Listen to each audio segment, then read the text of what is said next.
चंद्रमा के पुत्र हुए बुद्ध, चंद्रमा के पुत्र हुए बुद्ध, बुद्ध के हुए आयु, आयु के हुए पूर्वा, और उनके हुए नहुष, नहुष राजा हुए बड़े धर्मज्ञ राजा हुए, उनके बेटा हुए यात, राजा यात ये प्रयागराज के राजा थे। राजा यात ये प्रयागराज के राजा थे जो यादव थे, यादव राजा थे प्रयागराज के, इलाहाबाद के राजा यात।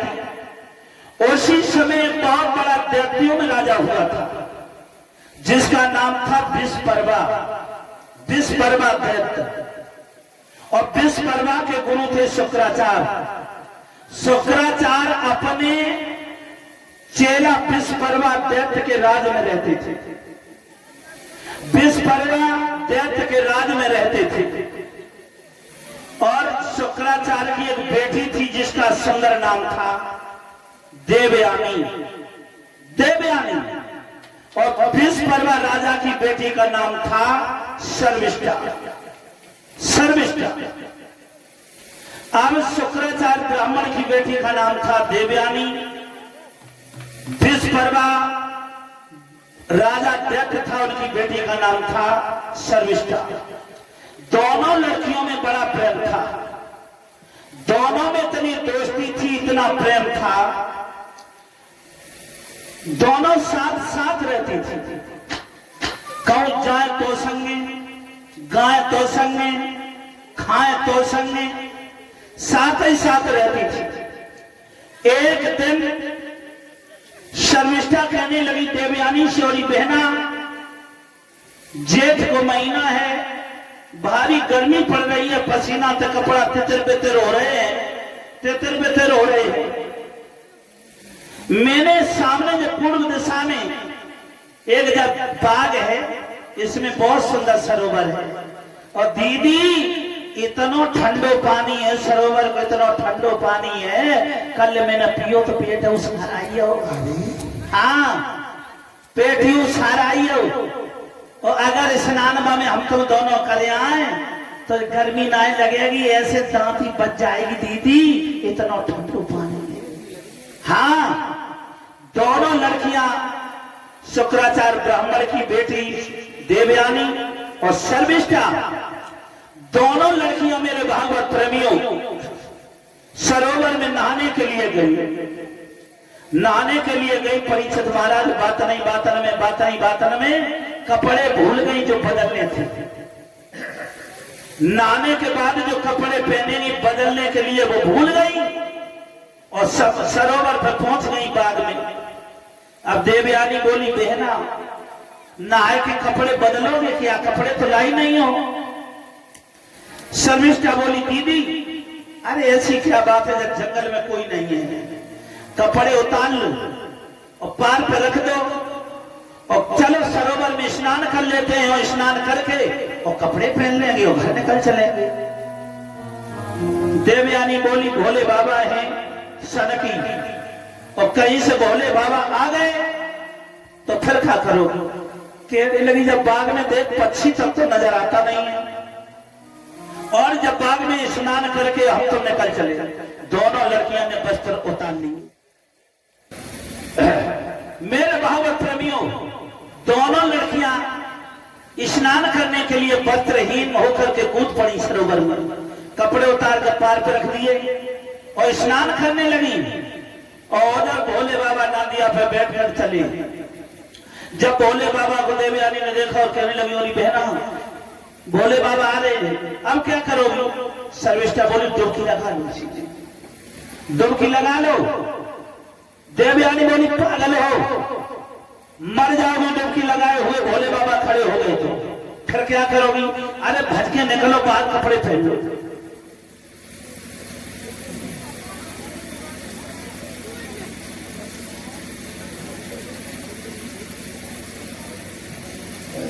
खुले शब्दों में दोनों लड़कियां भाग के निकली और कपड़े पहने। गड़बड़ हो गई मेरे भाइयों। क्या गड़बड़ हो गई।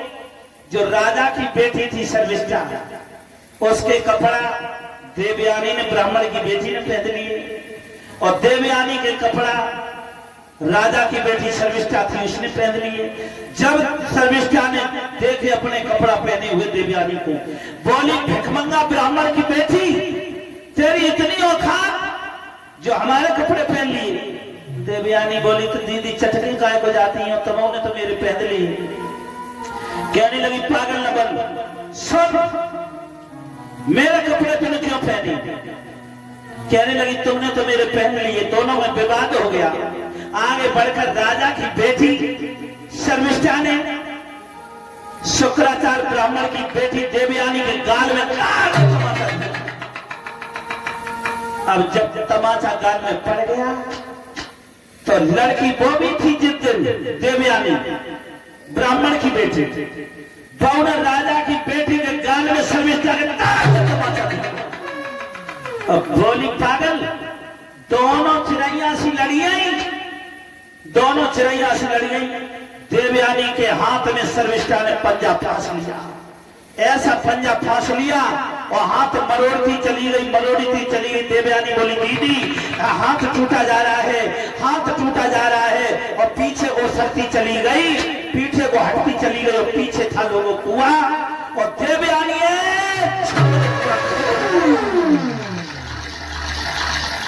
जब कुआं में गिर गई देवयानी, शर्मिष्ठा राजा की बेटी अपनी सहेली को कुआं में डाल के चली गई। आज देवयानी ब्राह्मण की बेटी रो रही है कुआं में पड़ी हुई। श्री हरिण गंगा किनारे बैठे श्री शिवदेव जी बताते उत्तरानंदन परीक्षित, आज राजा याद जो यादव थे, यादवों में राजा थे, राजा याद घोड़ा पर सवार हुए, घोड़ा पर सवार हुए और निकले थे शिकार को। आज उसी गुजरते हुए जंगल से जा रहे हैं, उसी कुआं के किनारे से निकले। टापों की आवाज, टापों की आवाज जब देवयानी के कान में पड़ी, रो रही कुआं में, तो कहने लगी भैया कौन हो, कौन हो? बोली ओ भटोई इधर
पड़ी।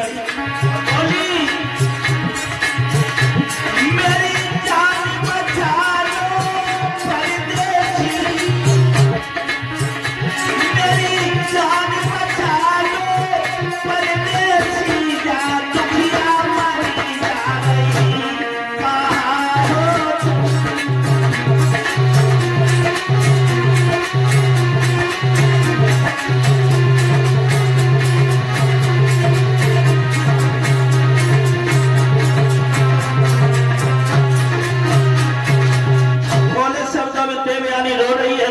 परदेसी मेरी जान बचा दो।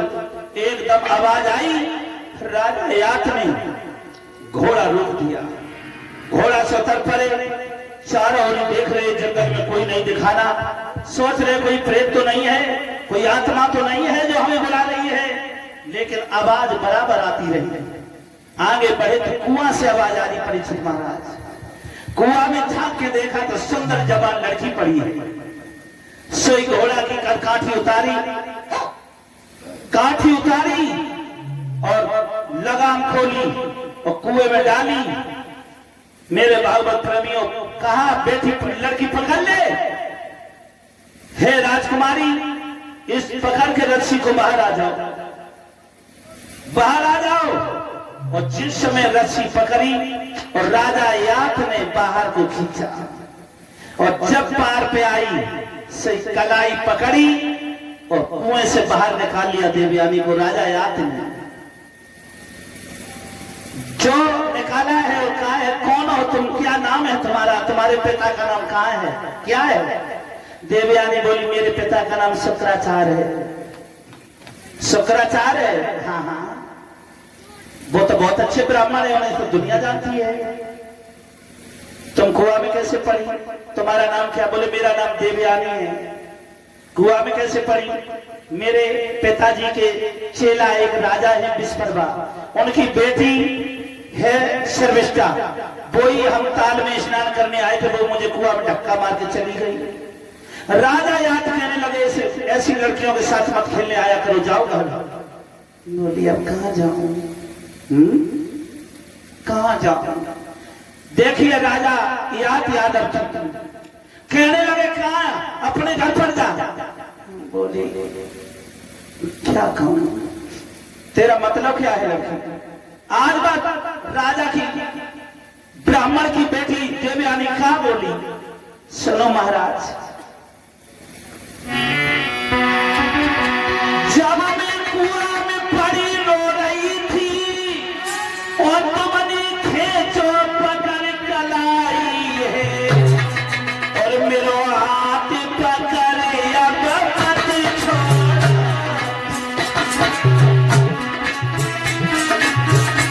मेरो हाथ पकड़े अब ना छोड़ो, मुरारी ओ बनाई।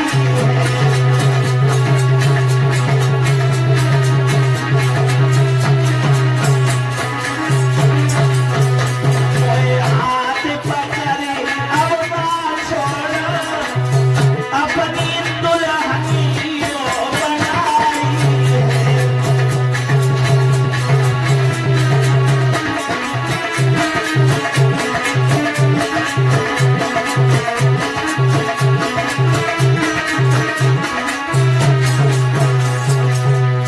कहने लगी पूरे जिंदगी में पहली बार तुमने मेरा हाथ पकड़ा है, अब मुझे अपनी रानी बनाकर मुझे इलाहाबाद में ले चलो।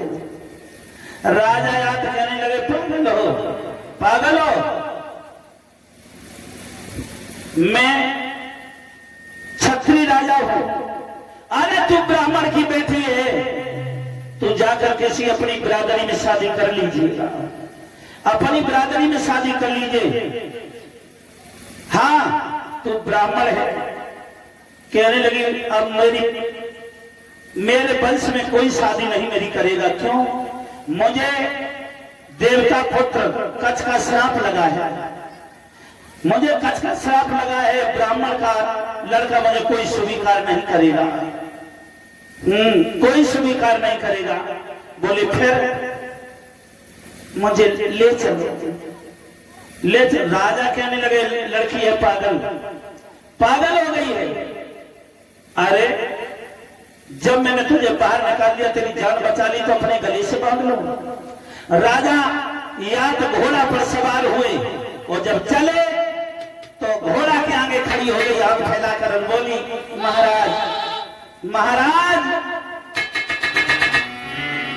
की घोड़ा पाले पटोई में कर के दैया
राजा कहने लगे पागल है।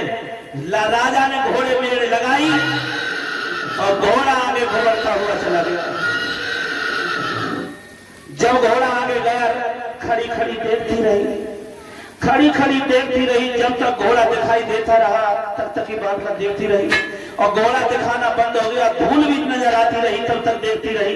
और जब महाराज चले गए आप तो क्या बोली महाराज, खड़ी खड़ी पागलों की तरह मुस्कुराने लगी और कभी रोती है कभी हंसती और बोली, सैया दिल के और बड़े कठोर निकले और चोरा चोरी चले गए बड़े चोर निकले, चोरी चोरी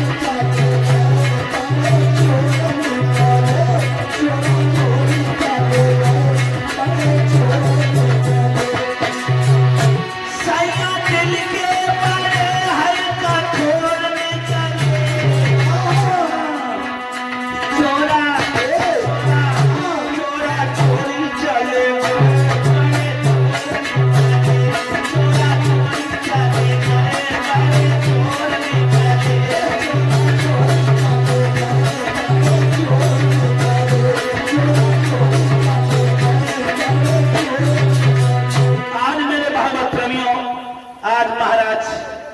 यादव महाराज चले गए प्रयागराज के लिए।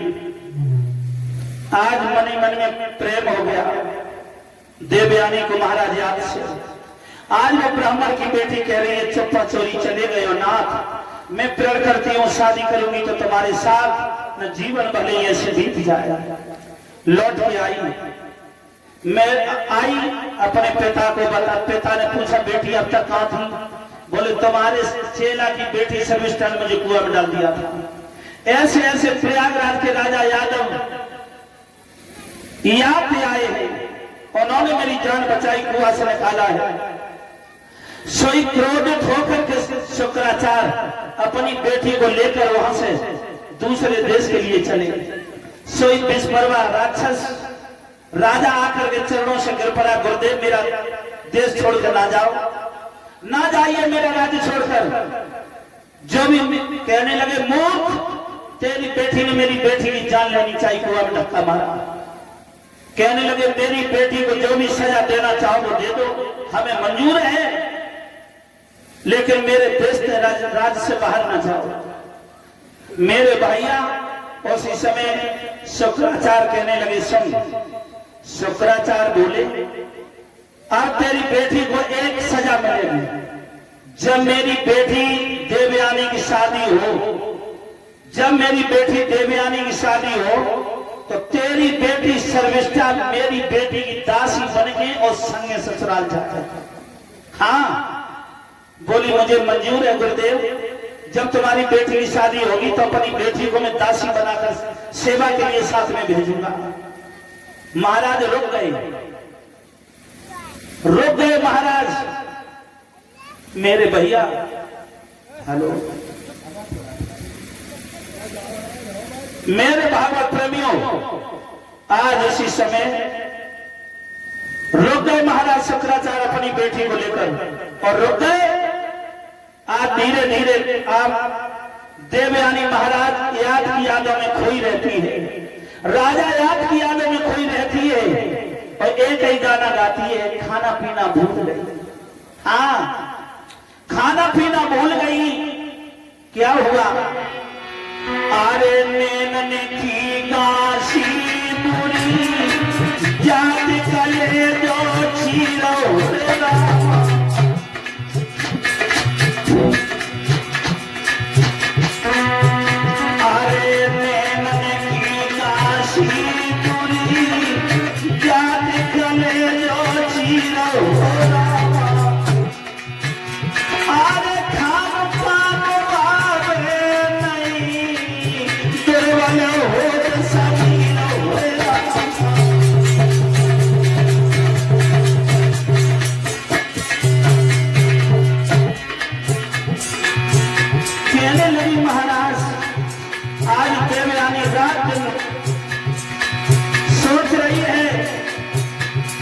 और एक ही गाना गाती है, क्या अक्का पे चढ़ जाती है, नीचे उतर आती है, फोटो से एक ही गीत गुनगुनाती है। क्या गुनगुनाती है,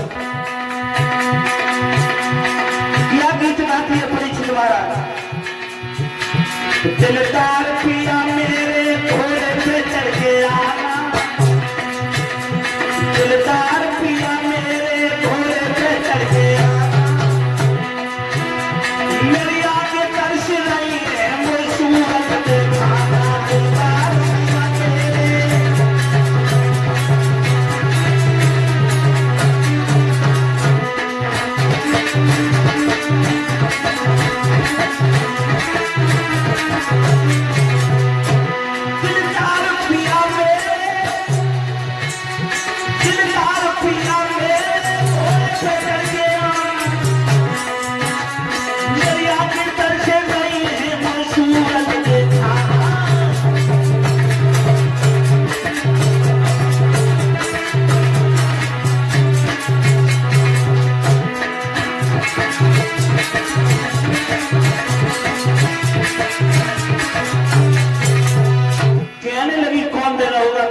जब घोड़े पे चढ़ के तुम चले गए, घोड़े पे चढ़ के आओगी, मेरी आंखें तरस रही हैं, मुझे दर्शन दिखा जाओ। धीरे धीरे समय बीत गया, देवयानी आज भोजन पानी छोड़ गई। एक बार पिता शुक्राचार्य ने कहा, शुक्राचार्य ब्राह्मण ने कहा, बेटी तू रात दिन दुबली होती चली जा रही है, भोजन भी नहीं करती है, क्या कारण है? हाथ जोड़कर बैठ गई पिता के पास और बोली, पिताजी पिताजी, हाँ मुझे अगर जिंदा देखना चाहते हो, मुझे जिंदा देखना चाहते हो तो मेरी शादी जो यादव राजा है प्रयागराज के आती या आती है उनके साथ मेरी शादी कर दो। हाँ मेरी शादी कर दीजिए उनके साथ। उसी समय मेरे भागवत प्रेमियों कहने लगे शुक्राचार्य के पगली इतने दिन तो घुट घुट के जीती रही, अरे पहले ही बता देती, हम पहले ही शादी कर देते। उसी समय मेरे भागवत प्रेमियों देर नहीं की, लगन पत्र का भेज दी, लगन पत्र का भेज दी, लगन पत्र का जिस समय भेजी है और बारात की तिथि भी लिख दी, नाई और ब्राह्मण को भेज दिया। आज महाराज ययाति के साथ लगन का चढ़ गया ब्राह्मण की बेटी का। हाँ ब्राह्मण की बेटी का महाराज ययाति के साथ लगन का चढ़ गया और समय पर महाराज ययाति बारात लेकर आ गए ब्राह्मण की बेटी के साथ विवाह करने के लिए आए।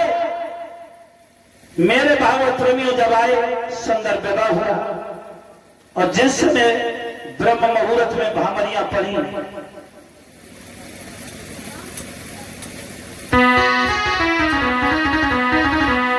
जब भामरियां पड़ी हैं तो ऐसे भामरे पड़ने लगी यार देवयानी और महाराज ययाति की, तो सभी माता मैंने ताली बजाकर गाई। अब पहली भमरिया हो मन भावन पिया के संग और परने लगी हरे हरे परने लगी भामरिया मन भावन पति के संग।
शुक्राचार्य ब्राह्मण की बेटी का विवाह आज यादव राजा याद के साथ हो जाता है।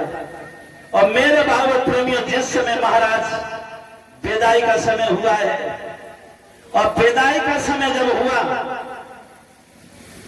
विदाई का समय जब हुआ, जब डोली चली तो वही विश्वकर्मा राजा की बेटी शर्मिष्ठा आज डोली के साथ दासी बन के साथ में चली। और दासी बन के जब आई तो शुक्राचार्य ब्राह्मण कहने लगे, अभी तक तो तुम यादव थे राजा याद, लेकिन हम ब्राह्मण जरूर है, लेकिन अब तुम हमारे दामाद बन चुके हो। हाँ, तुम यादव जरूर हो, मैं ब्राह्मण हूं, लेकिन अब तुम हमारे दामाद बन चुके हो। शुक्राचार्य ब्राह्मण बोले, तुम यादव हो लेकिन हमारे दामाद बन चुके हो, लेकिन मुझे एक वचन दे दो। राजा याद बोले, ले लीजिए ससुर साहब, जो इच्छा हो। बोले सुनो, जब दासी जा रही है, जरूर राजा की बेटी है, जब दासी से सपने में बात मत करियो, करो सपने में बात मत करना। बोले हाँ ठीक है, अब कभी सपने में बात नहीं करेंगे। चले गए, अपने प्रयागराज में पहुंच गए। और धीरे धीरे मेरे भागवत प्रेमियों समय बीतता चला गया, समय बीतता चला गया, धीरे धीरे समय बीता।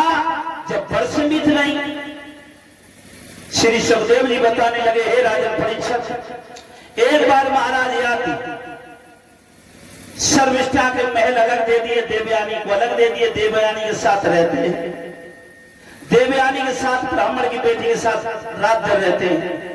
एक बार शर्मिष्ठा जो दासी बन के गई राजा की बेटी, उसके महलों के दरवाजे से गुजरे, दरवाजे पे खड़ी थी, पकड़े के बाद राजा याद की कलाई पकड़ी। बोले क्या कर रही हो? और बोले कर नहीं रही हूं, पहले अंदर आओ तक बात करेंगे। और राजा याद को शर्मिष्ठा भीतर ले गए और खटिया बिछाई और बैठा लो। बोले घबराओ नहीं, हम कुछ कहने वाले हैं। बोले क्या? मुझे सिर्फ एक बात बता दो, जो दहेज में जो शादी होती है दूल्हा की, तो जो दहेज मिलता है उस पर अधिकार किसका होता है? दूल्हा का। दूल्हा का होता है ना। हाँ। तो दहेज में मिली हूं, हमें क्यों ठुकरा रहे हो, हमें क्यों छोड़े हो, हम भी तो दहेज ही में मिली हूं, कहीं अलग से नहीं आई हूं। अब तुम्हारा चक्कर में पड़ गई और शर्मिष्ठा के महलों में छुप छुप के आने जाने लगी। तो शर्मिष्ठा के 3 बेटा हुए, अनु, ध्रुव और पुरु।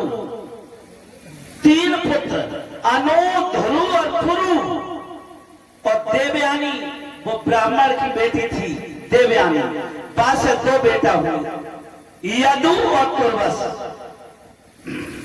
यदु और तुर्वस। मेरे भागवत प्रेमियों, अब जब देवयानी ने देखो कि हाय हमारे 2 बेटा और जो हमारी दासी है जैसे 3 पुत्र, कहने लगी महाराज ये क्या मैं देख रही हूं, इस दासी के 3 बेटा कहां से हुए,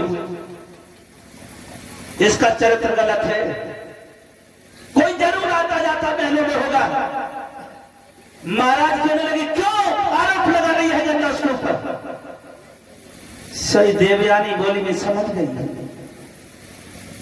तुम्हें बुरा क्यों लगा, समझ गई तुम ही आते जाते हो। कहने लगे हाँ मैं आता जाता हूं, क्या दोष है। सो देवयानी प्रयागराज से सीधी क्रोध में आई और अपने पिता के पास आई। पिता के पास चल रही है, अपने पिता के पास पहुंची। लेकिन एक बात कहूं,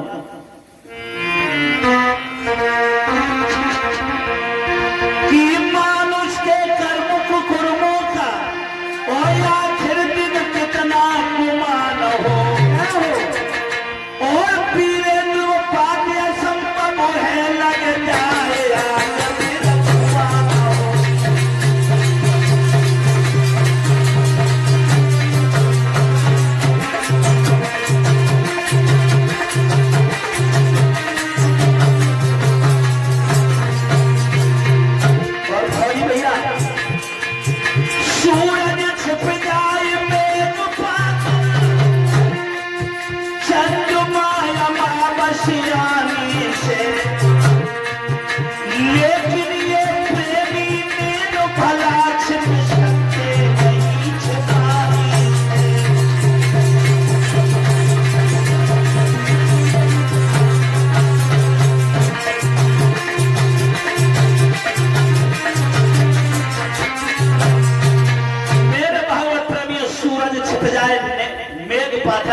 और चंद्रमा अमावस आने से, लेकिन ये प्रेमी नैन भला छुप सकते नहीं छुपाने से।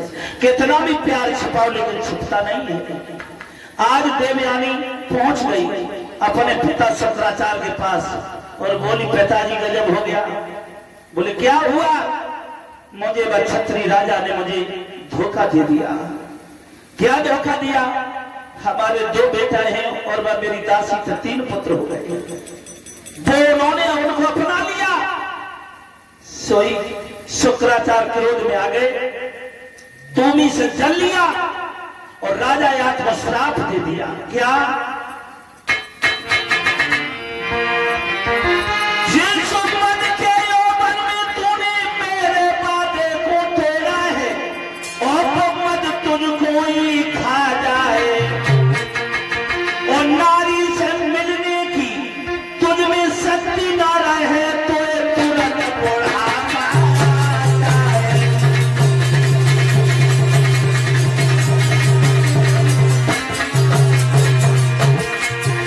नारी से मिलने की ना शक्ति रहे तो तुरंत बुढ़ापा जाए।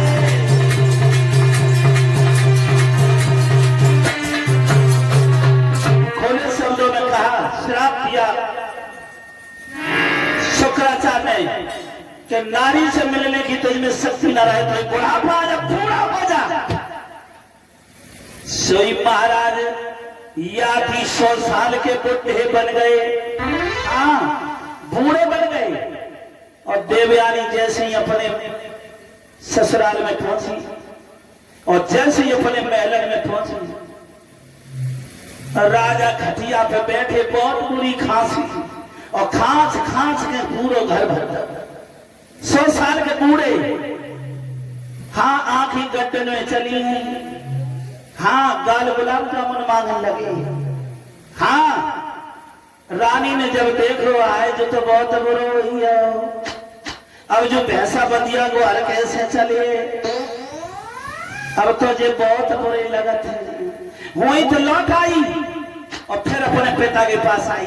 बोली पिताजी अब तो वे हमसे देखे नहीं जाते, क्या करूं? बोले जो कछु भाव सब ठीक ही भाव पिताजी, उन्हें पैसों ही कर दो जैसे आता। कहने लगी लड़की है पागल, मेरा श्राप कभी मिथ्या नहीं जाएगा। कहने लगे तो अब सही नहीं होंगे। बोले नहीं।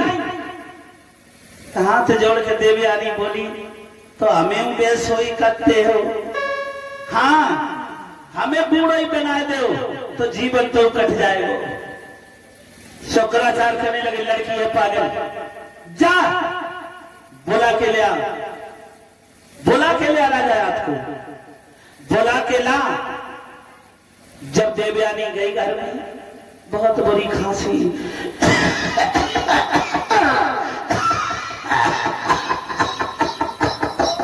महाराज हाथ लेकर तकलीफ है महाराज, बहुत बुरी खांस रहे। देवयानी ने हाथ पकड़ चलो, बोली कहाँ ले जाए।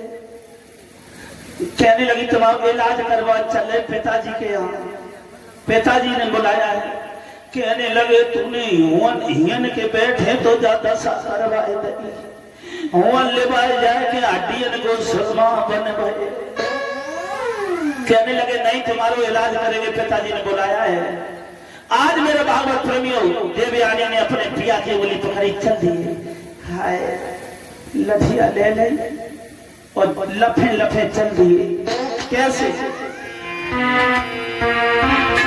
अरे धीरे धीरे रानी चले भाई साजन की अडुरिया, पकड़ के दुल्हा की अडुरिया।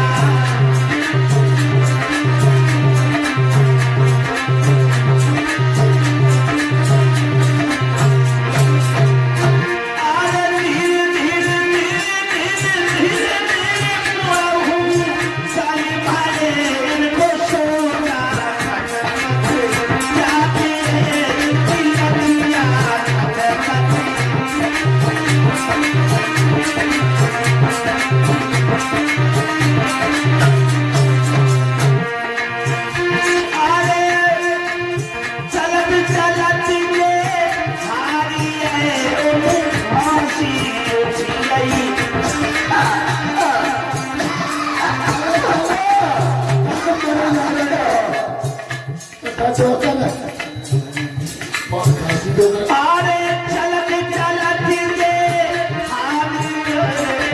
फांसी उठई, हाय पागल को फांसी उठई।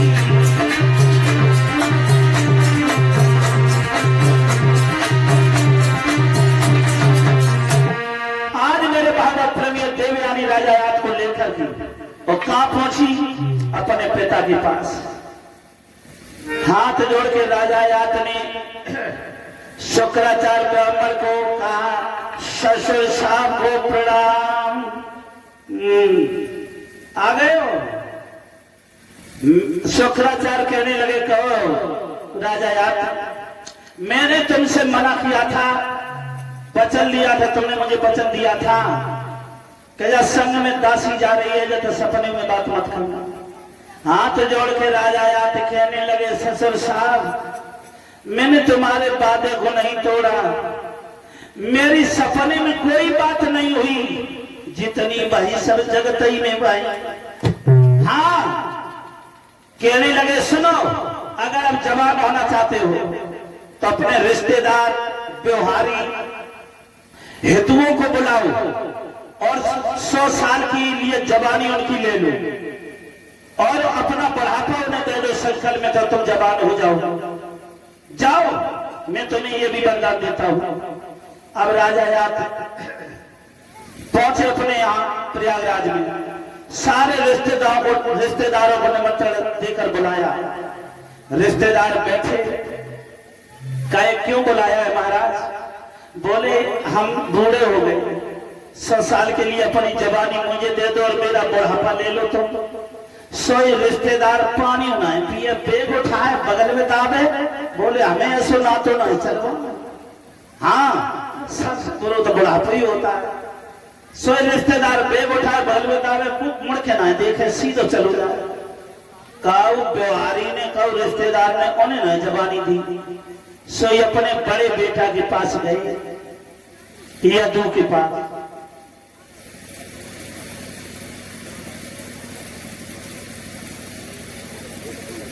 कहने लगे बेटा, तुम्हारी दोनों माताएं जवान है, मुझे बुढ़ापे ने घेर लिया है, तुम अपनी जवानी दे दो, मेरा बुढ़ापा ले लो। तो बड़ा बेटा यदू क्या कहने लगा, पिताजी कहां भूल रहे हो?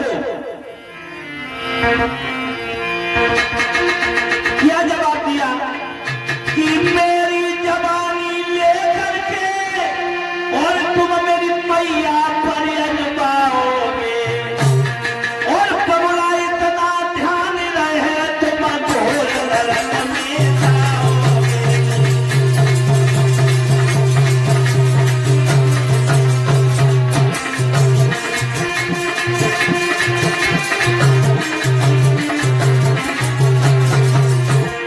बड़ा बेटा बोला, बाबुल और मेरी जवानी लेकर मेरी मैया पर अजमाओगे,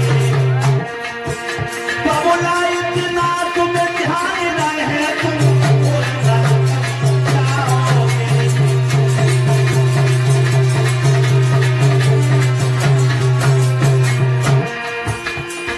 बूढ़े हो गए हो तो मेरी सलाह एक मान लो,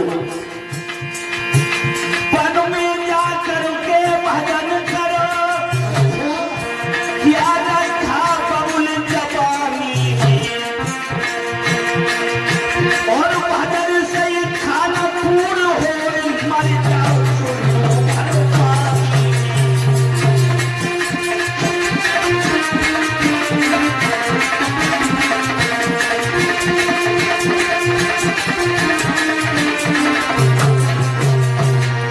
आज मेरे भागवत प्रेमियों का, मेरी जवानी लेकर बबुला तो मेरी मैया पर अजमाओगे, और बाबुल इतना ध्यान रहे तुम घोर नरक में।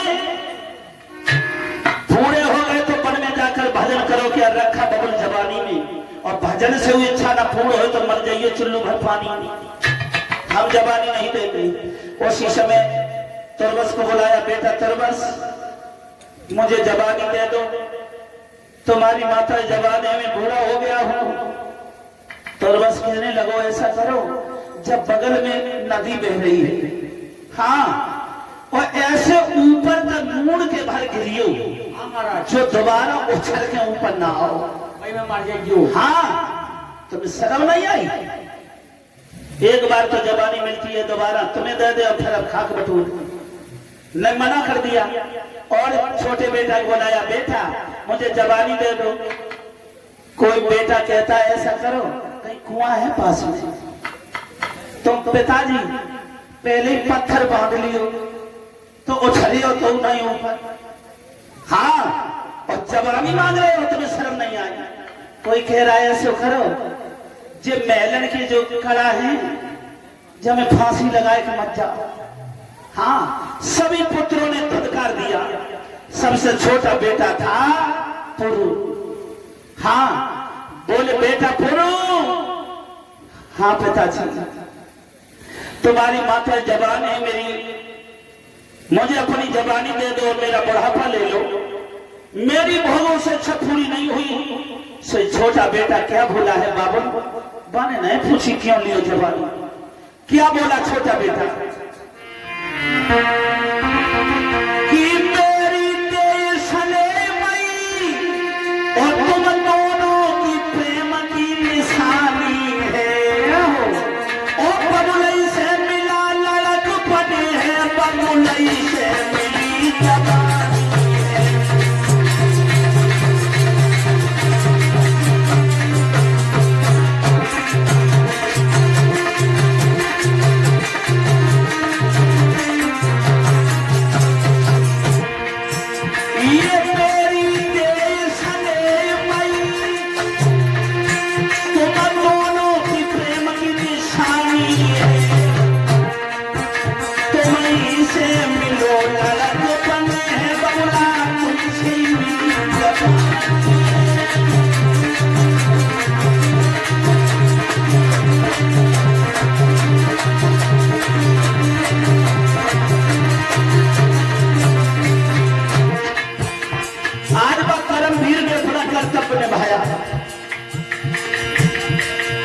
वह करमवीर ने अपना कर्तव्य निभाया।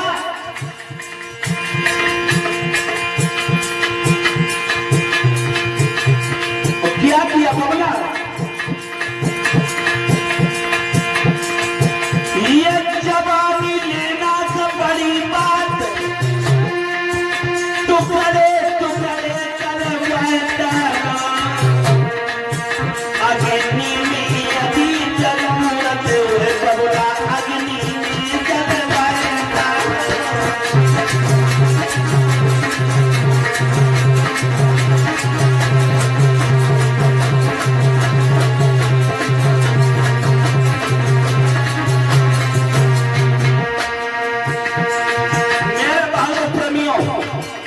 कहने लगा पिताजी जवानी तो बहुत दूर की बात, टुकड़े टुकड़े मेरे शरीर के करवा फिर भी कम है। ये मेरा शरीर है कहाँ? मेरा शरीर कहाँ है? ये शरीर माता पिता की प्रेम की निशानी है।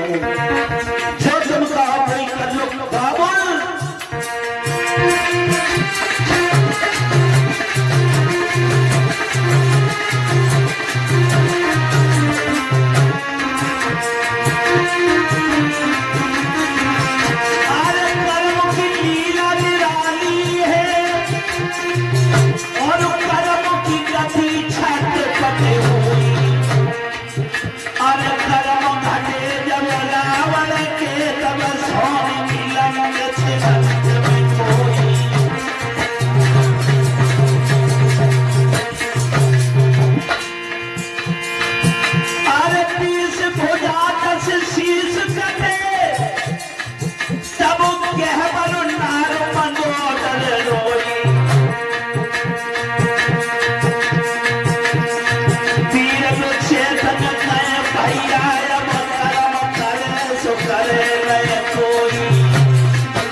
छोटे पुत्र ने अपने पिता को दे डाली।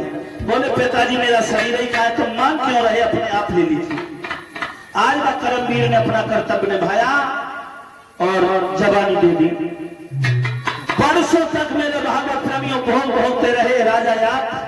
फिर उनको ज्ञान हुआ कि ये समय तो भजन करने का है और मैं विषयों में पड़ा हूं। उसी समय अपने छोटे बेटा को बुलाकर अपना ताज उतार कर उस सर पर रख दिया, तिलक कर दिया। आज से तुम प्रयागराज के राजा तुम हो। हाँ, अब राजा तुम हो। उसी समय बड़े बेटा आ गए, वो कहने लगे पिताजी तुम गलत कर रहे हो। जब बड़ा बेटा बैठा है, ये वेदों का नियम है, ये वेदों का नियम है। जब पिता के ना होने पर घर का और राज का मालिक बड़ा बेटा है तो बड़ा बेटा बनता है। वेदों के नियम के अनुसार जब पिता के ना रहने पर बड़ा बेटा मालिक बनता है। हाँ, लेकिन पिताजी तुम उल्टा कर रहे हो। पिताजी राजा याद कहने लगे बहदना खा मर गए थे। जब हमें जवानी मांग रही थी, कह रहे चुल्लू भर पानी डूब के मर जाओ। और तू क्या कह रहा था रे कि नदी में मुड़ के भर कूदना। हाँ महाराज, यही कह रहा था। हाँ, मेरे भागवत प्रेमियों, आज मेरा छोटा बेटा मुझे जवानी दी थी, यही मेरे ताज का अधिकारी है, यही मेरे मालिक है। सोई तुरबस कहने लगा, बूढ़े बाप ये तुम वेदों के विरुद्ध कर रहे हो, बूढ़े बाप ये वेदों के विपरीत काम कर रहे हो तुम। और सुनो, तुमने वेदों के उल्टा काम किया है, वेदों के नियम के अनुसार उल्टा काम किया है। और मैं आज कसम खाता हूं, तुमने मुझे हिस्सा नहीं दिया, आज से मैं कसम खाता हूं मैं जीवन भर उल्टा काम करूंगा। हाँ, तुम गाय की पूजा करोगे, मैं गाय का वध करूंगा। तुम सूअर से घृणा करोगे, मैं उसकी पूजा करूंगा। तुम जिससे पूजोगे, मैं उससे घृणा करूंगा। हाँ, आज मेरे भागवत प्रेमी तुर्वस ने तुरक वंश चला दिया, मुसलमान बन गया। तुर्वस ने तुरक वंश चला दिया, मुसलमान बन गया और हमेशा सारे उल्टे काम करने लगा। कभी देखना हम और आप सभी ये नीचे को हाथ धोते हैं, वो लोग उल्टे धोते हैं। हाँ, लेकिन वो भी चंद्रवंशी है, लिखा है, सब वेद बताते हैं, भागवत बताती है। क्यों? बिना चंद्रमा को देखे ईद पर भोजन नहीं करते, चंद्रमा की पूजा वो भी करते हैं। मेरे भागवत प्रेमियों, राज में विभाजन हो गया, विभाजन हो गया। वो भाइयों भाइयों की तीस एक दूसरे के हृदय में धड़कने लगी राज के लिए। वो तीस आज भी नहीं निकली, आज भी वही धड़क रही है उनके सीने में। हाँ, मुसलमान बन गए। मेरे भागवत प्रेमियों, तुरक वंश चला दिया और कुरु को राजा बना दिया। तो मेरे भागवत प्रेमियों, उधर यदु कहने लगा, इसे हम जिंदा नहीं छोड़ेंगे। उसी समय राजा यात गए और भीष्मर्वा दैत्य से कहा, तुम जाकर के मेरे बड़े बेटा यदु का मार दो, क्योंकि तुम्हारी बेटी का बेटा राजा बन गया, क्योंकि बोल से मार देगा, बोल से मार देगा। सोई भीष्मर्वा दैत्य चला है यदु का वध करने के लिए, यदु को मारने के लिए। तो भीष्मर्वा दैत्य बाग में जाकर के काला सर्प बन गया, काला सर्प बन गया यदु को डसने के लिए। उस समय थोड़ा ध्यान देने की बात है, उस समय मेरे भागवत प्रेमियों, भगवान स्वाधीन सच्चिदानंद भगवान नारायण यदु के पास आकर के और प्रकट होकर यदु को आगाह करते हैं, यदु तुझे भीष्मर्वा दैत्य सांप बन के डसने आ रहा है और तुम सांप सर्प का संहार करो, भीष्मर्वा दैत्य को मार दो। भगवान ने कहा यदु से भगवान ने कहा तुम मार दो। और सुनो, आगे समय में मैं तुम्हारे वंश में अवतार धारण करके आऊंगा, तुम्हारे ही से यदु वंश आगे चलेगा। यदु, भगवान ने प्रकट होकर कहा यदु से, यदु तुमसे ही यदुवंश चलेगा और यदुवंश तुम्हारे वंश में मैं अवतार लेकर कृष्ण रूप में प्रकट होगा और सारे पापियों को मैं विनाश करूंगा। भगवान ने कहा यदु से, और उसी समय यदु ने, भगवान ने कहा धनुष बाण उठा लो और उस भीष्मर्वा नाग बन के तुम्हें डसने के लिए आ रहा, इस समय बाग में है, उसका बंद कर दो। उसी समय मेरे भागवत प्रेमियों, यदु ने भगवान के कहने पर धनुष बाण निकाला और जंगल में पहुंच गई। फन आकर खड़ा हो गया भीष्मर्वा दैत्य, डसने के लिए आगे बढ़ा। उसी समय धनुष पर बाण चढ़ाकर और भीष्मर्वा दैत्य सर्प बने, सर्प का वध कर दिया यदु ने। बोलो गोविंद भगवान की। वहां कृष्ण चरितमानस में लिखा है, क्या हुआ? और जब से यदु ने और सर्प संहारा, तब ही से हाय अहीर पुकारा।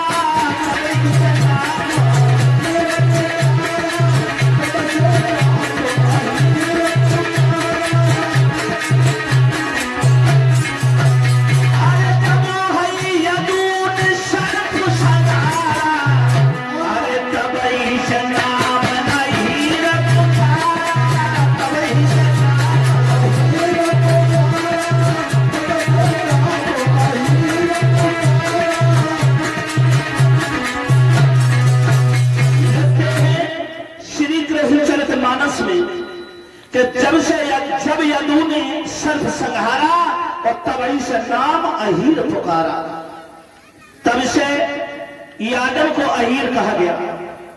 क्यों? अहे माने सांप, अहीर का अर्थ क्या है? अहे माने सांप, हीर माने मारने वाला, दुष्टों का संहार करने वाला ही अहीर है।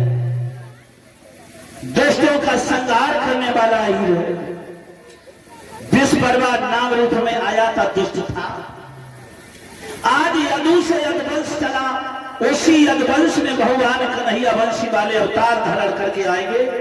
और देखिए कल 5वां दिन है, कल भगवान कृष्ण का अवतार होगा और किस तरह मथुरा की जेल में भगवान कन्हैया अवतार लेंगे देवकी मैया की कोख से, और किस तरह गोकुल में पहुंचाए जाएंगे मैया यशोदा के यहाँ, और कल मैया यशोदा के आंगन में झूम झूम कर बधाई पड़ेगी। हाँ, कल भगवान का अवतार होगा, किस तरह बड़ा सुंदर ख्याल होगा। तो सभी माता बहनें जिनके घर में दूध होता हो तो वो चिन्नामृत बना के जरूर लाए, तो दूध लेके आए, चिन्नामृत बना के लाए, दूध लेकर आए।